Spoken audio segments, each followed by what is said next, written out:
कमलभ्यो नमः। वैष्णवदेव भगवान की जय। बोलता महाराज की जय। बोले नगरी निवासी भगवान की जय। बोल जुगजुगी सरकार की जय।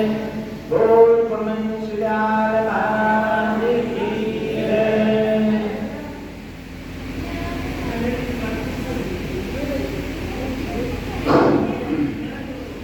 सभी लोग थोड़ा शांति से बैठे हैं, ये उसमें प्रसाद बांटते रहें और शांति से ग्रहण करते रहें।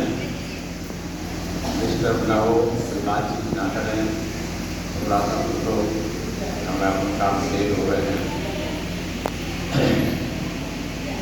सबसे पहले आज के सत्संग में जो लोग उपस्थित हुए हैं, मैं सभी का अभिनंदन करता हूँ और आशीर्वाद भी देता हूँ और अपने सदगुरु भगवान से निवेदन करता हूँ तो सभी लोगों को ऐसी बुद्धि बनाए रखें कि सभी लोग ऐसे सत्संग में उपस्थित होते रहें।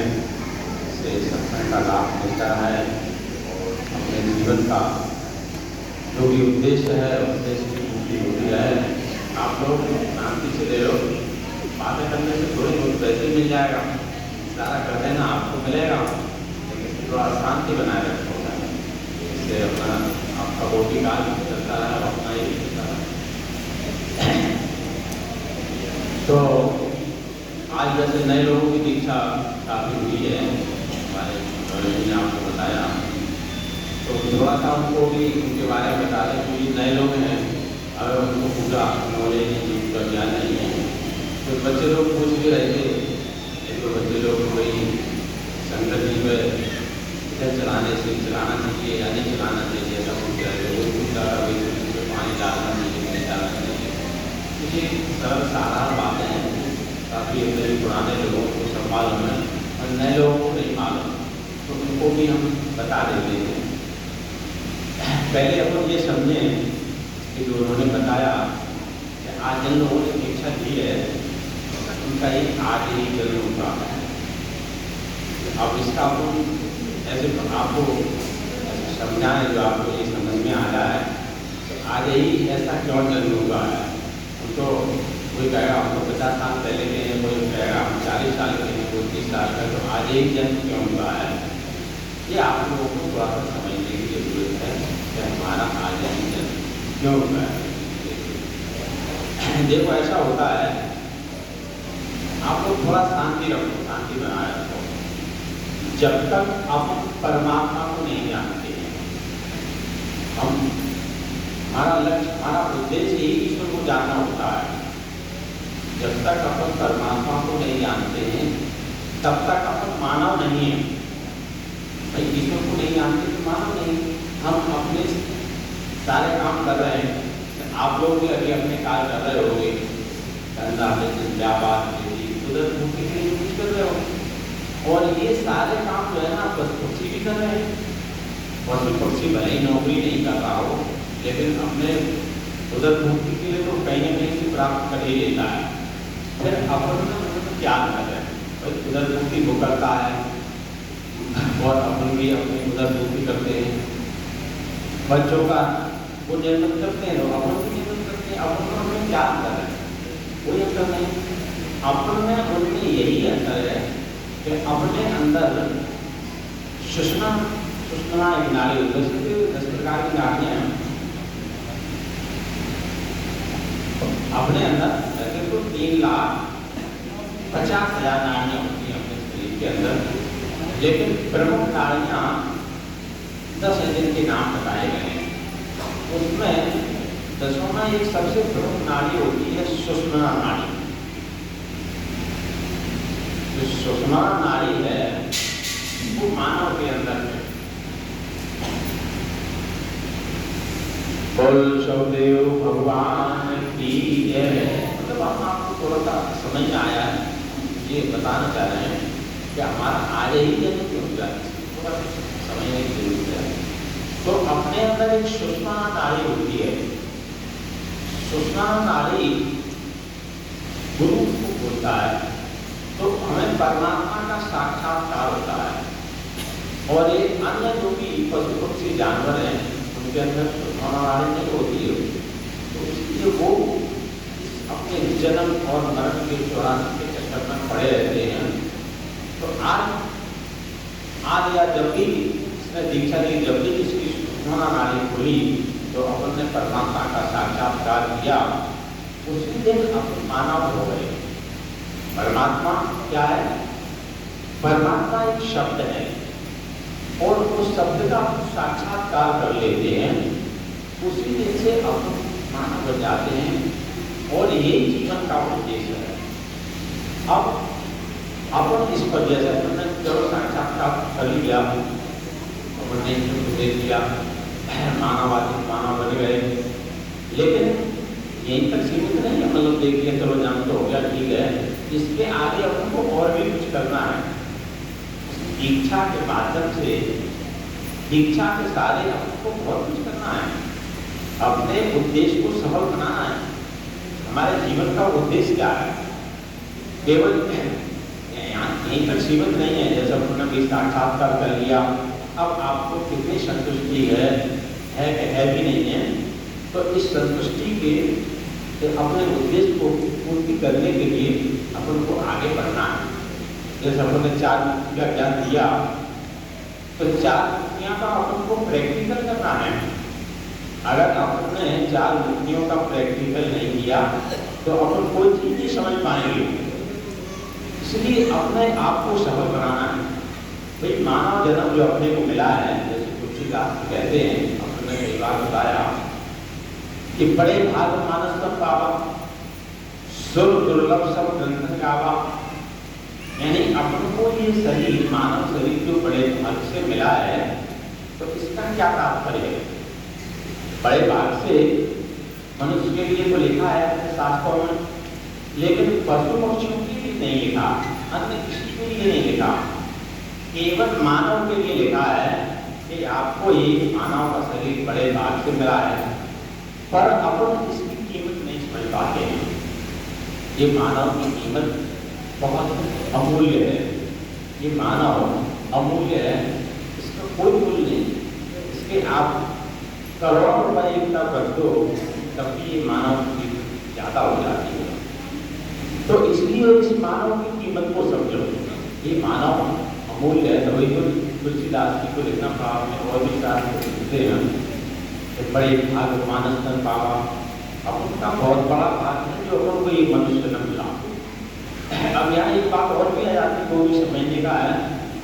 तो तुलसीदास ने आगे लिखा है कि सुर दुर्लभ सब ग्रंथ गावा। यानी उन्होंने ऐसा कहा है कि सुर मानव देवता, इस शरीर देवताओं के लिए दुर्लभ है। और ऐसा करके कहते हैं, अब ये नए लोग हैं, थोड़ा सा उनको उनका संदेह मिल जाए, इससे हम थोड़ा सा डिटेल बताते हैं कि शुभ दुर्लभ, यानी तुलसीदास जी क्या कहते हैं कि ये देवताओं के लिए दुर्लभ है। अब अपन लोग क्या करते हैं? अपन देवताओं की यात्रा करते हैं। अब ये आज सुबह से यही आपको सत्संग चल रहा था, तो जैसे काफी लोगों को समझा रहे हैं, पुराने लोगों को बड़े संशय में रहते हैं। पुराने लोग भी, अब तो सभी तो संशय में नहीं रहते, पर ज़्यादातर जो है ना 50-60% लोग इस संशय में रहते हैं कि सत्य है क्या सत्य है कि ये आपको देवी देवताओं की पूजा करना चाहिए कि नहीं करना चाहिए, ये बड़े संशय में रहते हैं। तो इस संशय को हमको दूर कर लेना चाहिए। हम आपके इस संशय को दूर करना चाहते हैं, आप समझ लो, अच्छी तरह से समझ लो। तो तुलसीदास का मत है कंदर समान ने कवच देगी, जीव चराचर चाट देगी। इस मनुष्य के शरीर के अलावा न समान नहीं कवच, मतलब कोई भी ऐसी देह नहीं है। अपनी ये मानव की जो देह है, ऐसे किसी की भी देह नहीं है, चाहे पशु हो, चाहे पक्षी हो, चाहे जानवर हो, चाहे आकाश में उड़ रहे हो या पानी में रह रहे हो, समुद्र में रह रहे हो, कोई भी देह नहीं है, चाहे पेड़ हो, कोई भी हो। मतलब उसने कह दिया है कि उस मनुष्य शरीर के अलावा किसी भी देह नहीं है, नर समान नहीं कवने देवी, किसी भी देह नहीं है अपने मनुष्य के अलावा।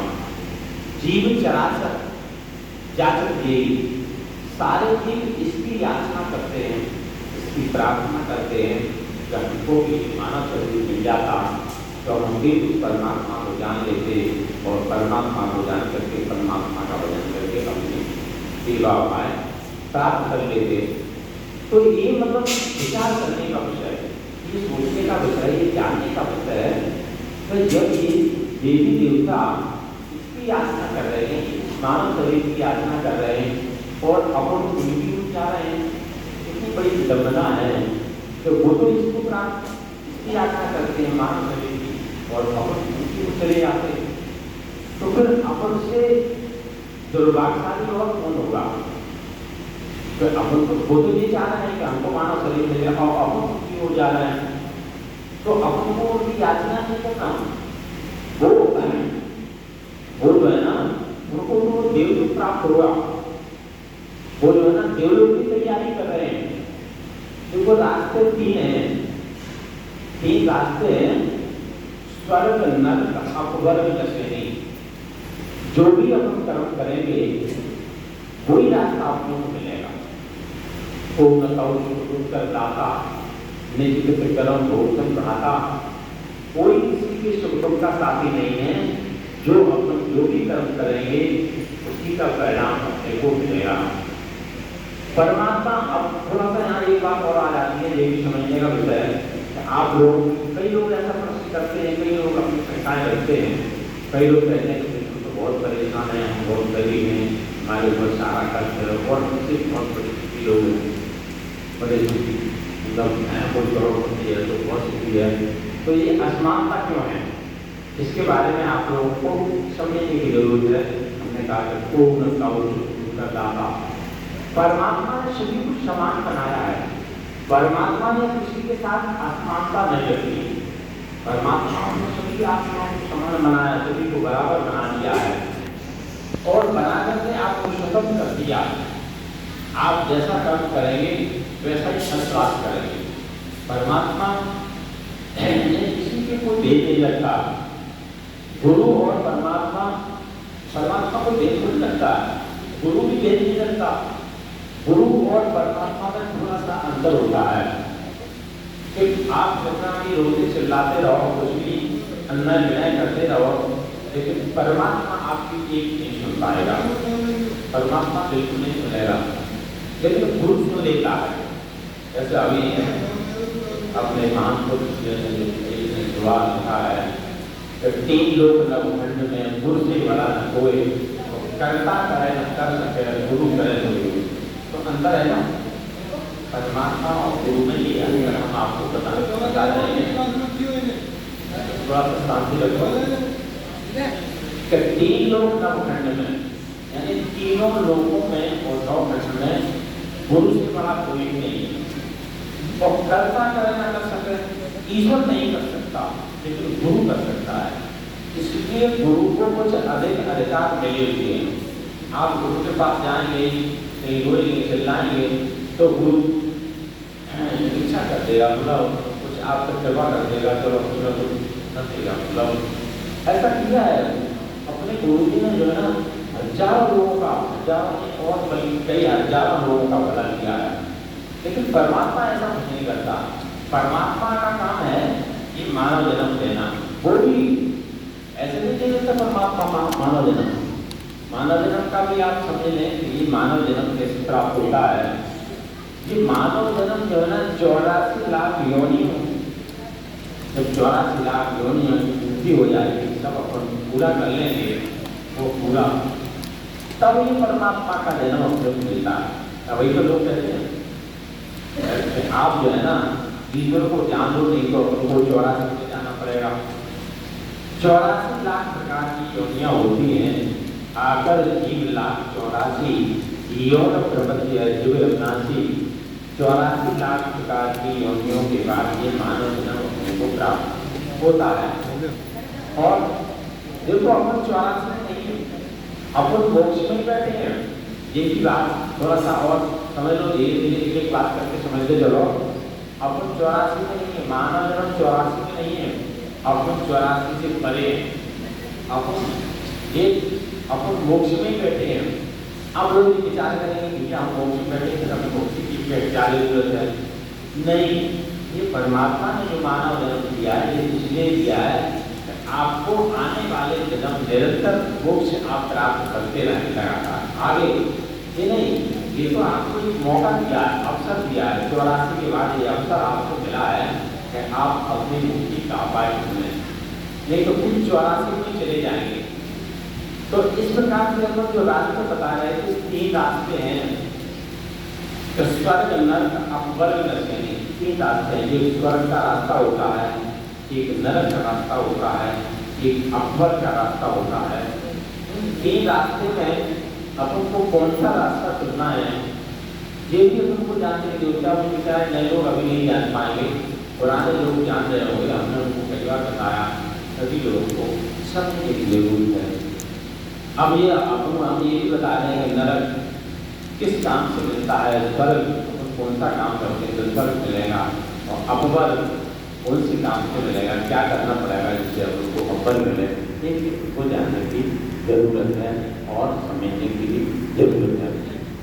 स्वर्ग अपन देवी देवताओं की जो पूजा करते हैं तो उनको स्वर्ग मिलता है। बहुत से लोग कहते हैं कि स्वर्ग अच्छा होता है, मतलब कहते हैं कि कुछ स्वर्ग में चले जाओगे, तो स्वर्ग बिल्कुल अच्छा नहीं होता। अपने गीता में भगवान कृष्ण क्या बोल रहे हैं कि तेतम भगवता सर्वलोकम विशालम छेड़े पुण्य मध्य लोकम विशंति। मतलब आप देवी देवताओं की पूजा करेंगे तो विशाल सर्वलोक आपको प्राप्त होगा। तो उसका कुछ समय है, क्या समय है? उनका एक समय है, यदि आप सर्वलोक में पहुंच गए तो आपको देवलोक में 2 कल्प तक रहना पड़ेगा। उस सर्वलोक में आपको कोई आपका परिवार नहीं मिलेगा, ना आपका कोई परिवार मिलेगा, ना आपको कोई भाई है, पत्नी, माँ का सता, ये कुछ भी नहीं। आप अकेले चलेंगे। फिर आपको जब आपको यहाँ अकेला कहीं छोड़ दिया है, आपको इसके साथ में अकेला कर दिया जाए तो आपका क्या अच्छा लगा है? क्या आप जीवन गुजार पाएंगे? एक कष्ट का जीवन गुजरेगा, है ना? यज्ञ को गुजरता है जब तक रहेगा तब तक गुजरेगा, लेकिन कष्ट में इसलिए वहाँ उसको 2 कष्ट तक रहना पड़ता है। यदि अपन ने देवी देवताओं को पूजा करके और कहीं अन्य अवसर में चली गई तो अपन 2 कष्ट तक देवलोक में रहना पड़ता है। देवता बहुत विशाल छेड़े पुण्य मृत्युलोक का मिशन शुरू होता है तो पुनः मृत्युलोक में आ जाते हैं और आसक्तियों में पड़े रह करके और फिर जो है ना 84 चले जाते हैं। तो क्यों खराब है देवलोक? इसलिए खराब है, पहले अपन को थोड़ा डिस्टर्ब ज़्यादा हो रहा है। चलो बोल शब्देव भगवान की जय। हम आपको मतलब धीरे धीरे एक बात आपको समझा रहे हैं, तो थोड़ा एक बात को समझते चलें। कहीं कोई आपको संदेह हो तो अब आप पूछ लेना, मतलब कहीं आपको कुछ नहीं समझ में आए तो ये अपन देवी देवताओं को जो पूजा कर बता रहे हैं तो इनमें भगवान कृष्ण अपन अपनी तरफ से नहीं बता रहे हैं, भगवान कृष्ण को समझा रहे हैं। गीता के 9वें अध्याय में जो 21वां श्लोक हमने पढ़ा होते तो बहुत शाम, तो ये जो है ना फिर आपको 84 में जाना पड़ता है। यानी पहले देवलोक का भोग होकर 84 लाख पूरी करके तब का नंबर आता है। इसलिए ये पूजा करना बेहतर है। तभी तो अपने महापुरुषों ने कहा ये तो व्यर्थ है, और भी तुलसीदास ने कई जगह लिखा है, अपने भागवत में भी लिखा है। इसलिए पूजा करना बिल्कुल व्यर्थ है, मना किया है, पूजा नहीं करना है, ये खराब है। अब उनको करना क्या है? सीधा डायरेक्ट ये तो स्वर्गलोक है, स्वर्ग नरक कब मिलेगा? अपन किसी को ईश्वर को नहीं जानना है, मारकाट करते रहे, चोरी करते रहे, अपराध करते रहे तो अपनो डायरेक्ट नरक मिलेगा। नरक का भोग होकर के फिर वो 84 में फिर नंबर आया अनुष्का। तो इसलिए अपन को अपवर्ग का रास्ता चुनना है। अपवर कैसे मोक्ष को, अपवर मोक्ष को कहा जाता है। तो अपन को उसका रास्ता चुनना है। अपवर का रास्ता कैसे मिलेगा? अपवर का रास्ता ऐसे मिलेगा जो हमने आप कुछ लोगों ने आज दीक्षा ली है और बाकी के सभी लोग पहले ले चुके हैं। शायद कोई एक आध ही ऐसा व्यक्ति होगा तो इसको थोड़ी जानता है दीक्षा नहीं होगी, सभी लोग हैं। तो इससे अपन को अपवर मिलेगा। अब ऐसे कैसे मिलेगा? जो ऐसा है अपन ने केवल दीक्षा ले ली और उसका कोई पालन नहीं किया।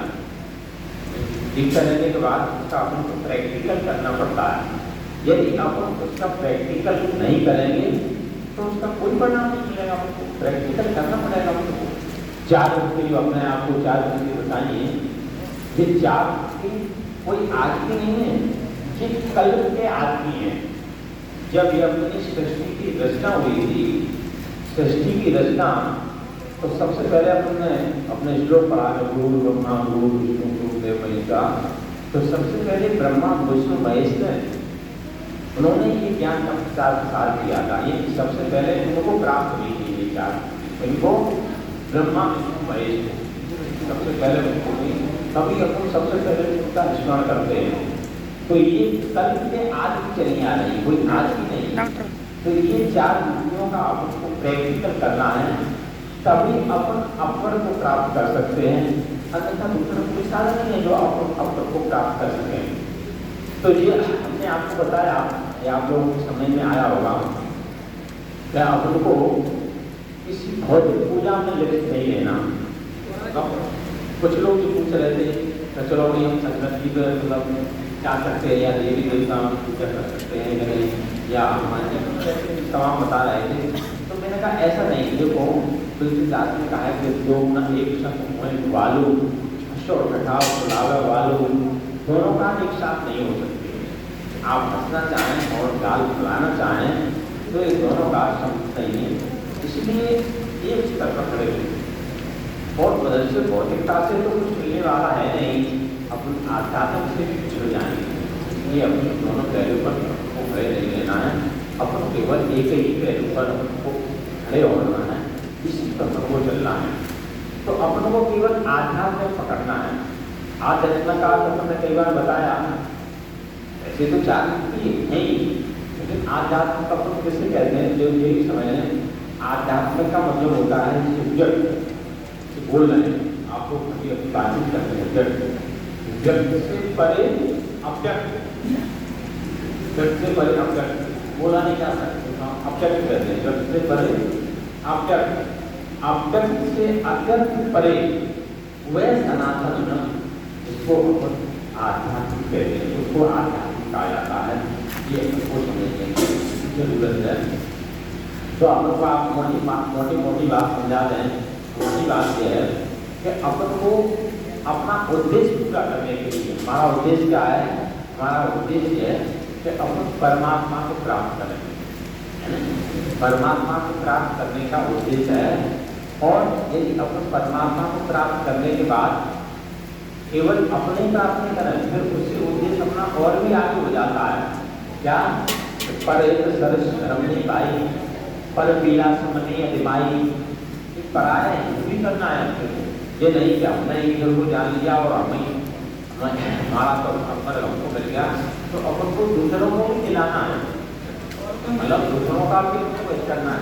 लेकिन पहले अपन समझें, जब किसी चीज को अपन समझ लेंगे तभी अपन किसी दूसरे को बता सकते हैं। तो अपन को पहले अच्छी तरह से समझ लेना चाहिए। ये 4 मुक्ति जो हमने पहले भी आप सभी को मालूम है और नए लोगों को मालूम है, थोड़ा सा डिटेल बता दें, नए लोगों को समझ लेंगे।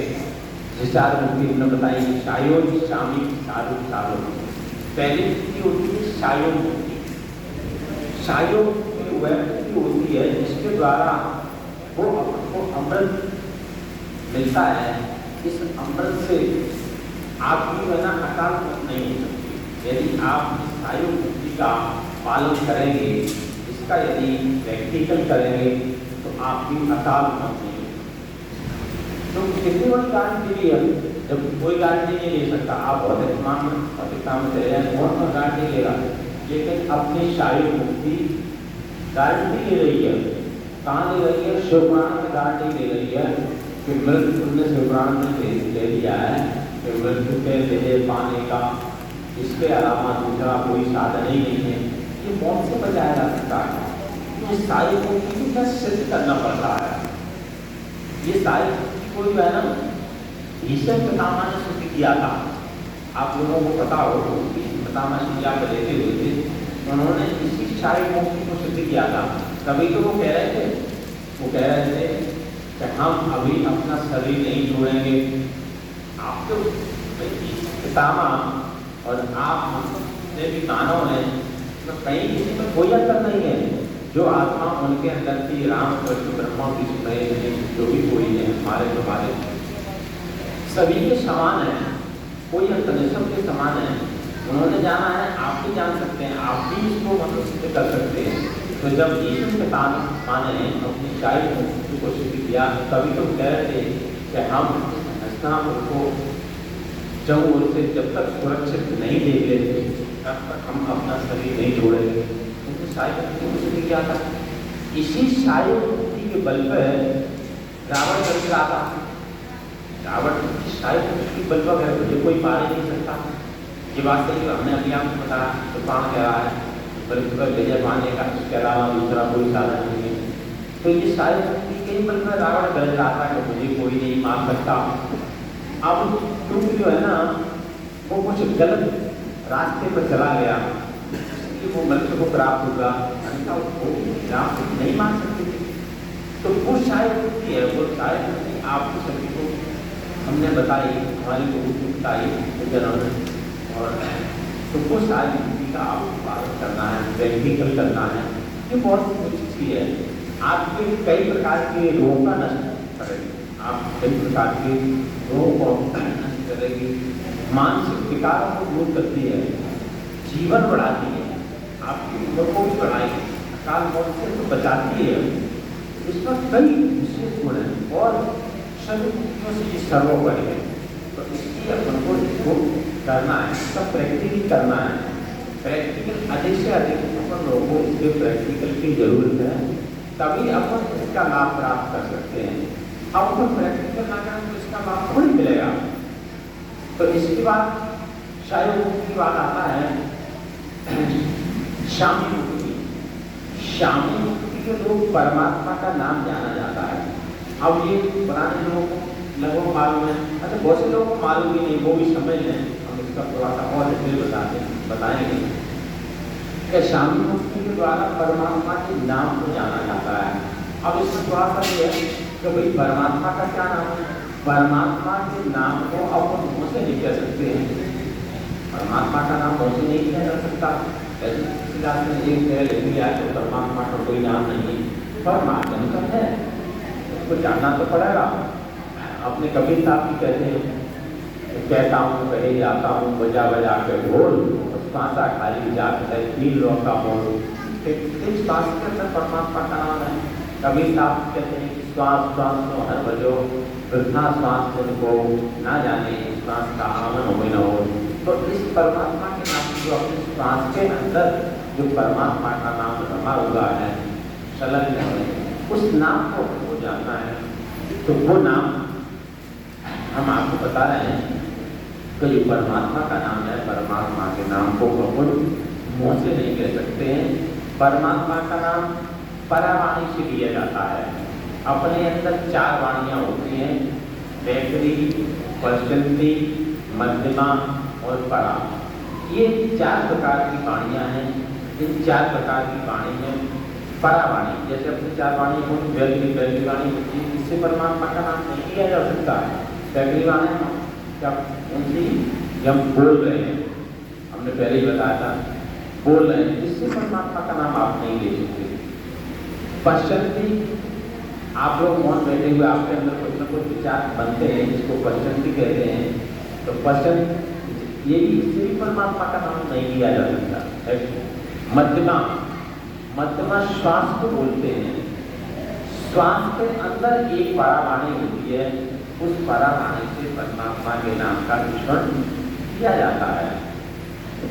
तो वो श्वास के अंदर, श्वास जो हम कभी साहब कहते हैं कि श्वास श्वास को अनुभव, तो श्वास के अंदर एक परावाणी होती है, वो परावाणी से परमात्मा के नाम का स्मरण किया जाता है। तो उस नाम को हमको समझना है, उस नाम को मन वाणी से वो परे है। तो वही तुलसीदास ने कहा है कि नाम रूप द्वैती उपाधि अकथ अनान सुदामे शादी।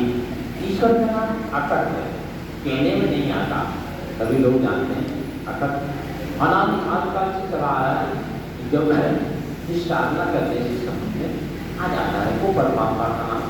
तो ये बात तुलसीदास ने और इसका डिटेल काफी लिखा है, काफी चौपाइयाँ लिखी नाम के बारे में। जीवन महादेव हर गुण सुने निरंतर के, ये चौपाई और समझने योग्य है, इसका तो समझ में थोड़ा था कि जीवन मुक्त महादेव वो लोग जीते जी मुक्त हैं जिन्होंने ईश्वर का निरंतर नाम सुना है। ये अपना नाम निरंतर ही है, इसमें कोई अंतर नहीं पड़ता। ये परमात्मा का नाम निरंतर है। जीवन मुक्त महादेव को हर गुण सुना है निरंतर के, वो लोग जीते जी मुक्त हैं जिन्होंने ईश्वर का निरंतर नाम सुना है। जीवन मुक्त से मुक्ता भाई, माने मुक्त किसने पाई? मुक्ति जो है ना जीते जी प्राप्त की जाती है, मरने तो मुक्ति नहीं मिलती। अपन जीते जी मुक्ति प्राप्त करो, मरने के बाद में मुक्ति नहीं होती। अपन ये संतुष्ट हो जाए, अपन ये अपने मन में पूरा विश्वास हो जाए कि हम तो मुक्त हैं। तो इस तरह से हमको जानना चाहिए, जानने की जरूरत है, इस तरह प्रैक्टिकल की जरूरत है। तो प्रैक्टिस करेंगे तब हम जान पाएंगे। अब शारूमुक्ति,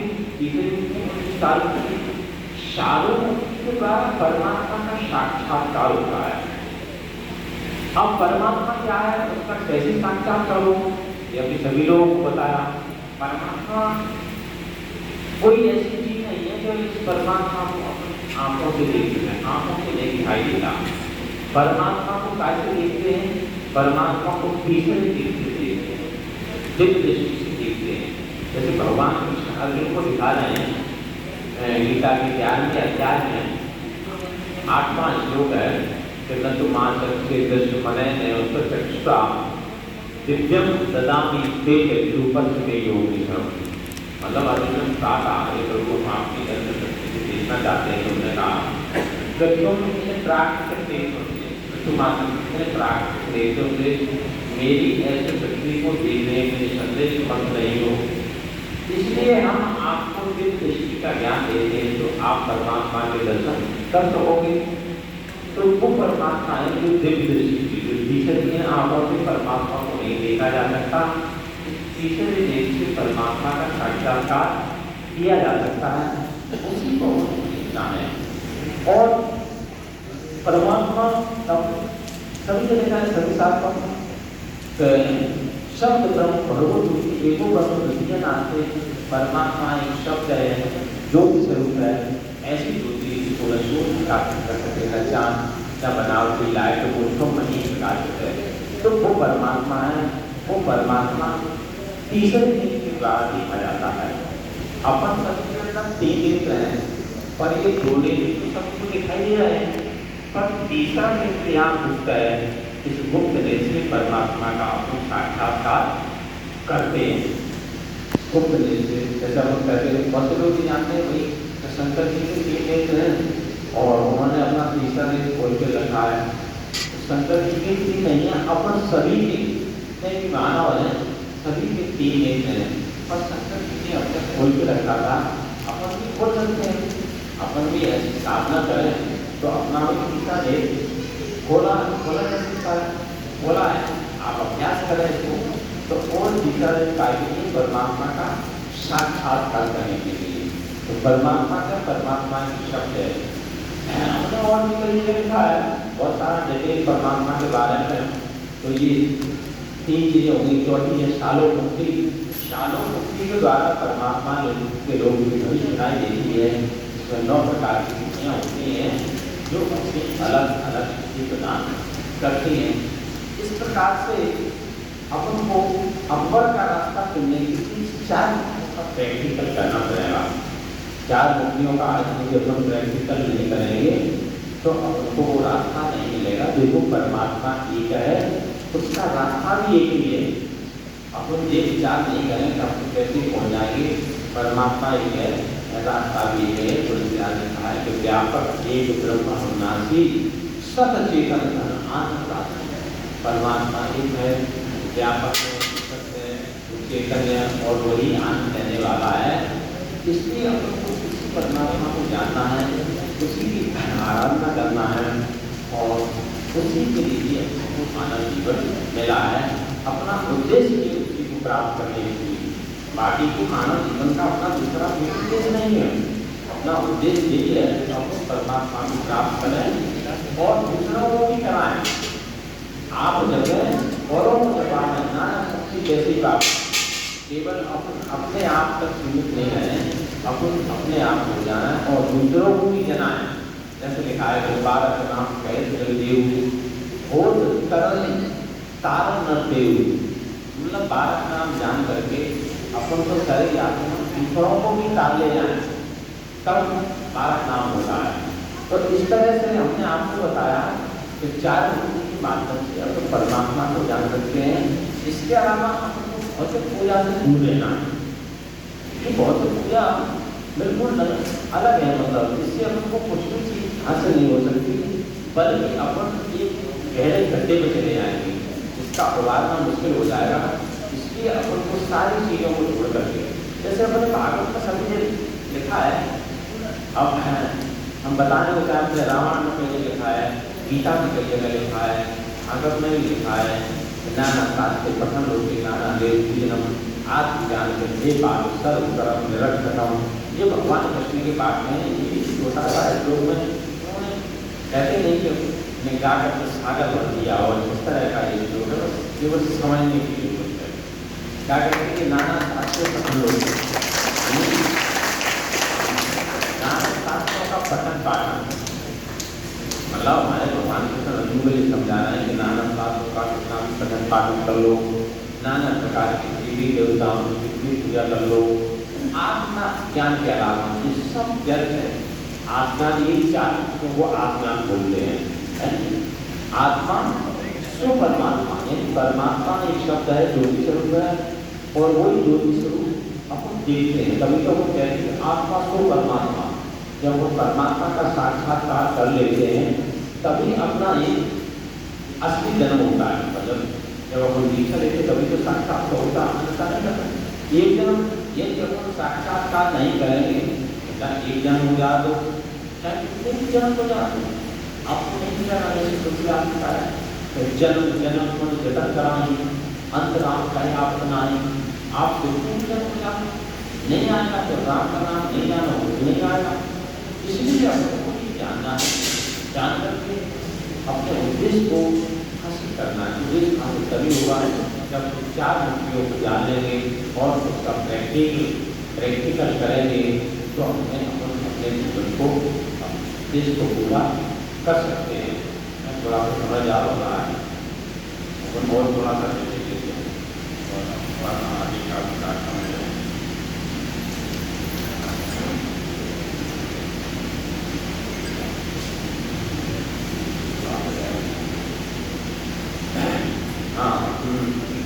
अपन को क्या करना है तो हमने आपको बता दिया। यदि किसी कोई शंका हो तो आपसे पूछ सकते हैं। देखो सभी लोग अपनी शंकाओं को जरूर दूर कर लेना। आपके अंदर जो भी शंका हो, शंका को जरूर दूर कर लेना। इस शंका बहुत खराब नहीं होती। शंका के बारे में भगवान कृष्ण अर्जुन को बता रहे हैं कि